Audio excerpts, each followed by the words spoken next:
Sejam bem-vindos, carto maluquinhos, carto doidinhos, eu sou o Patinhas, vou estar trazendo a análise de lateral para a rodada 24, para você que está chegando agora, seja muito bem-vindo ao Cartologia, nossa meta é trazer análises diferenciadas e os vídeos e as explicações das análises estão no vídeo aqui em cima e estão na descrição, para se você se perder, tem um vídeo muito mais detalhado, a gente vai tentar dar uma aceleradinha, porque a gente já recebeu o feedback que o vídeo está muito longo.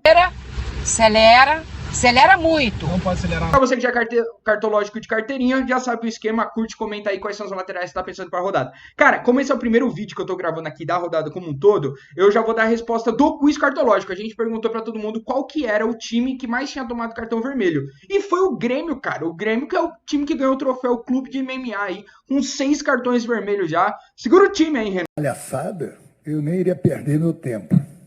Segura o time aí, Renato. Vamos lá. Então, as nossas dicas seguras já estão aí na tela. Orejuela do Grêmio e o Calegari do Fluminense. E também tá na tela aí o nosso canal no Instagram, no @cartologiafc. E o nosso canal no Telegram, o Cartologia, em que a gente divulga tudo 100% grátis. Aqui é de um cartoleiro para o outro, não tem plano de sócio, não tem nada disso. Excelente. Beleza? Cara, antes da gente navegar e eu falar quais são as nossas dicas moderadas e ousadas, vamos aqui pro nosso mapa do confronto, eu já vou destacar alguns times, tá? Fluminense tem um excelente confronto contra o Atlético Paranaense, mas às vezes tá um pouco enviesado porque o Atlético Paranaense cede muito SG. Então aí você dá a entender que o Fluminense estaria ali porque consegue executar muito bem, mas na verdade é porque ganha muito bônus. Outro time que eu acho que a gente vai ter que acessar sim vai ser o Atlético Mineiro, porque o histórico dos laterais do Atlético Mineiro em casa recompensa muito. Depois, eu acho que vale a pena destacar aqui São Paulo, Curitiba e Bragantino. Cara, o duro de São Paulo é o seguinte, eu acho que são rodadas de altos e baixos do Reinaldo, só que ainda assim eu quero enfatizar muito as falhas técnicas do Reinaldo. O cara erra muito passe e comete muita falta. Tudo bem, ele vem num jogo fazendo duas assistências, mas ainda assim ele fez menos pontos do que 10, que era o mínimo que a gente esperaria dele. Então acho que assim, sem pontuações raras, acho que a chance de você estar bancando uma gastrite com o Reinaldo é muito forte. Tá bom? Quais são os times que eu acho que vocês têm que tomar muito cuidado e segurar? E eu não acho que essa é a rodada pra gente estar pensando nele. Laterais do Ceará e laterais do Vasco. Beleza? Tem um dos confrontos mais complicados aí. O Bahia consegue suprimir muitos laterais adversários. Só ver o que aconteceu. O Reinaldo acabou tendo muita sorte, mas mesmo com 2 assistências não acabou tendo uma pontuação acima de 10. E o Vasco também tem um jogo muito complicado lá na Grêmio Arena contra o meu glorioso Imortal. Tudo bem? A gente, cara, vai continuar falando do Palmeiras. Eu sei que o Palmeiras tem um jogo complicadíssimo, mas é absurdo a qualidade que você tem num dos laterais lá, que é o Vina, e a gente vai ter que estar falando desses caras. Beleza? Mas então chega desse papo e vamos então para os nossos selecionados. Quem vai entrar na seleção cartológica na nossa lateral? Então o primeiro aqui que a gente vai estar falando é o Orejuela. Então, cara, como que tá o Vasco recente? Difícil, tá? Da 19ª rodada pra cá, nenhum lateral passou de 3 pontos ali. Mas, ainda assim, cara, quando o Orejuela joga, cara costuma ser um dos melhores pontuadores do time gremista e ele vem de boas pontuações. Você tem... Ganhou Isaac, Orejuela! Gol!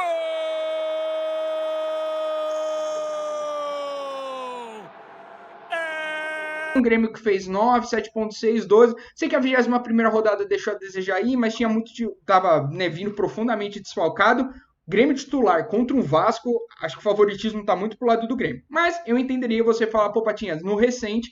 Vasco tá bem e o Grêmio tá mal. Mas ainda assim, pelo potencial, acho que tem as oportunidades por Orejuela. Se a gente olhar aqui no radar, a gente tá verde para desarme e falta sofrida com muita execução. Acho que o Grêmio tá acima da média em todos os scouts de execução. Por isso eu acho que seria muito irresponsável da nossa parte não acessar uma peça gremista, especialmente contra o Vasco, que apesar de ter segurado alguns jogos, não é o Vasco que a gente, teria muito medo aí.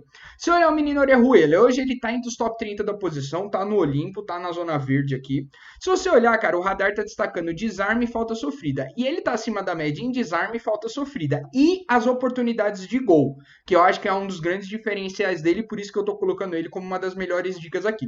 Quais são as ressalvas que eu faço? Eu acho que você, quando vai escalar um time, tem que pensar nisso. Primeiro, tira o SG da sua cabeça, porque a chance é muito pequena.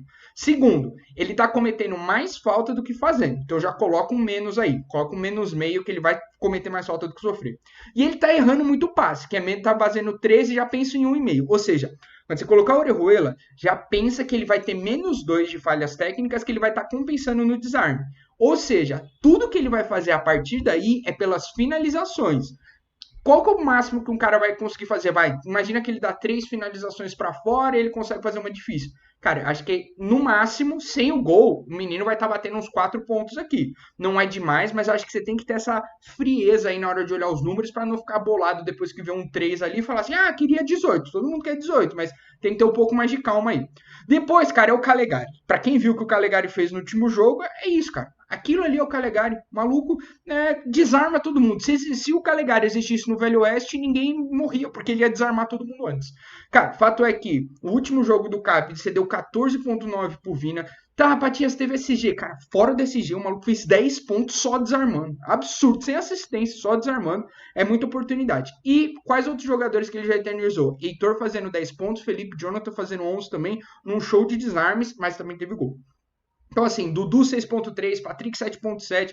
O pior ali que a gente vai ver vai ser Isla e Caju. O Isla tem falhas ofensivas muito fortes. Inclusive, eu acho que foi o jogo que ele foi expulso, se eu não me engano. Alguém pode corrigir aí. Mas, cara, o Caju também tá num Goiás aí fadado. O fato é que a média recente cedida está em 9, e se a gente olhar a média recente executada pelo Fluminense está em 6,92. Então acho que assim, é um match perfeito da gente ter um Vina que mandou muito bem. Não tem o que falar, eles são demais mesmo. E aí a gente vai ter o Calegari do outro lado. Se a gente olhar, o radar tá vermelho, tá verde para assistência, desarme e falta sofrida. Cara, desarme e falta sofrida, você tá descrevendo o Calegari. O maluco hoje tá com uma média de 4,4 desarmes por jogo e tá sofrendo mais de 3 faltas por jogo. Olha o balanço aqui entre falta cometida e falta sofrida. Ele tá sofrendo muito mais falta que cometendo. É um cara muito seguro. Eu sei que ele tá valorizado, eu sei que a chance de perder dinheiro é muito alta e vai perder, mas ainda assim, são aqueles 5, 6 pontinhos tranquilos para você manter o seu time estabilizado. Eu acho que a gente já tá bancando um pouco de risco no Orejuela, por isso que a gente vai no Calegari, não tem como duvidar. E pelo lado que eu falei, é o Vina. Cara, o Vina tem um confronto complicadíssimo. Olha os últimos jogos do Santos em casas. Os melhores pontuadores adversários foram 0.7 foi o Wendel e depois 3.5 foi o Patrick com assistência. E o cara depois, por quê? O volume ofensivo do Santos acaba sufocando um pouco os laterais, forçando eles a pararem as jogadas e por muitas vezes acabam tomando cartão amarelo aí. Por isso, muita cautela em você achar que o Vina é unanimidade. Mas, quando o moleque joga. Pai manja, pai manja. Fato é, o Vina jogando fora de casa também tem boas pontuações, com 7.9 na 18ª, na 9ª rodada, mas claramente a gente está colocando ele pelo que ele tem rendido nos jogos mais recentes. É claro que você vai falar, pô, Patinhas, cadê o 17 dele aqui? Lembrando que a gente está trazendo jogos, o Palmeiras joga fora de casa, o último jogo foi dentro de casa. Se a gente olhar o radar, cara, tá muito bonito, especialmente pelo que é cedido pelo Santos. Santos cede ainda assim oportunidades para faltas sofridas, finalizações e assistências, assim como desarmes. Pô, se o Santos cede quase 25% mais desarmes que a média do campeonato, você tem um cara que tá fazendo desarme abestado, é uma boa peça pra gente acessar. Se a gente olhar, cara, em questão de desarmes dele fora de casa, ele tá com 2.71, bem diferente do Vina em casa, mas aí a gente pode inclusive dar uma amaciada e pensar que ele vai estar perto de uns 3. Hoje ele tá por muito pouco conseguindo sofrer mais faltas do que fazer, mas isso daqui ainda me preocupa e toma muito cartão amarelo jogando fora de casa. E vai jogar contra o Santos que força mais cartões amarelos do que a média do campeonato. Menos 0,32 com 0,29. Ou seja, não acha nada irreal ele tomar um cartão amarelo. Mas o fato é que o menino tá hoje jogando aqui, tá na zona verde, tá no Olimpo da posição e vem de um jogo magistral. Eu estaria pensando aqui no Vina entre 3 e 3,5 pontos, se ele não conseguir fazer nenhuma loucura como se fosse uma assistência aí. Acho que sem eventos desse, com certeza não vai ter SG, não acho que o Vina vai estar passando dos 5 pontos nesse jogo. Depois, cara, e aqui a gente tem uma oportunidade, especialmente pelo momento do Inter. Cara, eu tô gravando esse vídeo logo depois da eliminação não, cara, perdeu pro Boca e vai perder de novo. Então o Inter tá num momento fantasmagórico de ruim. Se a gente olhar... Outra coisa, você está falando de 13 minutos, cara? Por que tu não inverte? Da 19ª rodada para cá, a gente tem Fagner fazendo 8,5 sem SG, você tem o Felipe Jonathan 5.7, você tem o Arnaldo com 6.2, ou seja, tem cedido muitas pontuações para laterais, tem jogado mal, não é impensável a gente pensar no SG aqui para o Atlético Mineiro, especialmente pelas falhas, a deficiência ofensiva que hoje vive o Inter. A média recente está quase o dobro da média total cedida e a gente tem um Galo aqui executando muito dentro de casa. Olha isso, cara, da 13ª rodada para cá, sempre teve um lateral do Galo em casa fazendo mais de 7 pontos. Sempre, é muita coisa. Claro que aqui, cara, a gente vai tentar divulgar e vai ser os 50-50. Patinhas, quem é o cara? É o Google ou o Arana? Assim como vai ter gente perguntando, é o Brenner ou o Luciano? É difícil. O que eu acho? O perfil casa muito com o Arana. Por quê? A gente está verde para finalização defendida e finalização para fora. Coisas que o Arana é muito mais acima da média do que o Guga. Mas ainda assim, a gente tem oportunidades para falta sofrida, que é algo onde o Guga se destaca mais.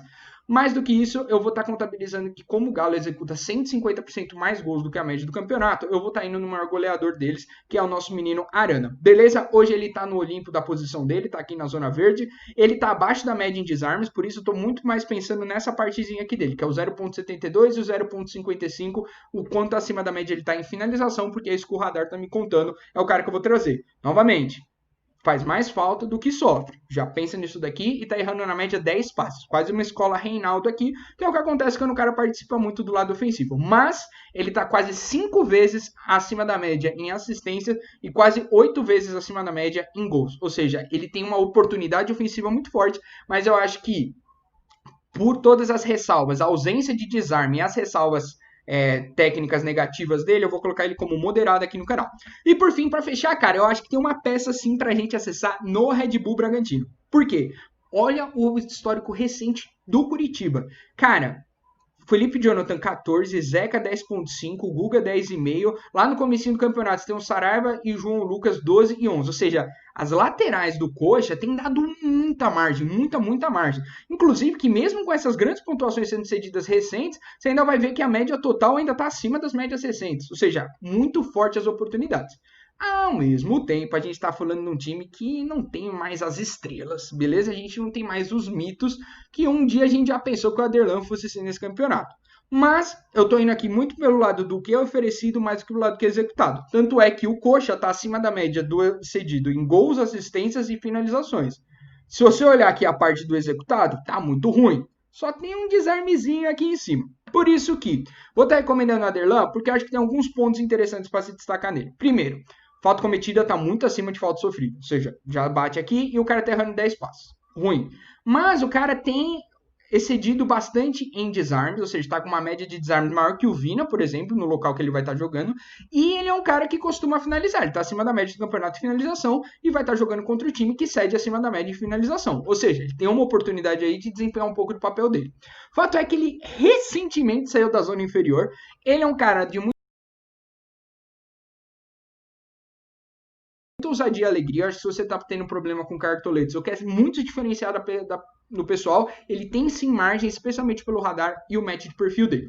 Resumindo tudo que eu falei, quais são as nossas dicas seguras? Orejuela do Grêmio, Calegari do Fluminense. As moderadas, a gente vai de Vina e Guilherme Arana. E as mais ousadas, a gente vai de Aderlan do Bragantino. Espero que vocês tenham gostado. Se gostou, por favor, curte, comenta, compartilha com seus amigos, ajuda a gente a chegar na meta dos 2.000 inscritos. Estamos se esforçando muito para chegar lá. Confere a gente no Insta, no @cartologiafc e no nosso canal do Telegram, onde a gente vai divulgar todos esses gráficos, tudo 100% grátis, aqui não tem plano de sócio, é de um cartoleiro para o outro. Então, como sempre, e mais uma vez, vai Cartole!